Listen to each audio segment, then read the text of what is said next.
আসসালামু আলাইকুম। কেমন আছেন সবাই? আমার নাম হচ্ছে ইনায়া। আজকে আমি আঁকছি একটা ডোনাট। চলুন শুরু করা যাক।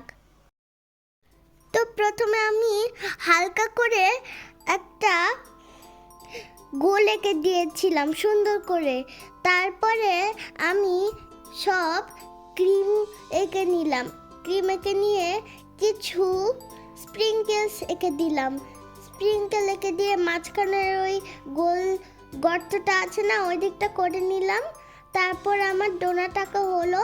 এরপর আমি কালো ব্ল্যাক কালারের মার্কার দিয়ে সেটা আমি সুন্দর করে আউটলাইন করতে বসলাম। আমি সার্কেলটা আউটলাইন করে তারপর আমি ক্রিমটা আউটলাইন করতে বসলাম। তারপরে কি ছিল, ও হ্যাঁ, গোল গর্তটা আমরা হলো আউটলাইন করতে বসছি। বসার পর তারপর আমরা স্প্রিঙ্কেলস করতে বসেছি। তারপর হয়ে গেল। হওয়ার পর আমি কালারগুলা অনেক সুন্দর করে কালার করছিলাম। ডোনাটটা তো কালার করে দেখানো হলো না, ওই জন্য পরের ভিডিওতে আমি অন্য ছবিগুলো কালার করে দেখাবো। আজকের মতো বাই বাই।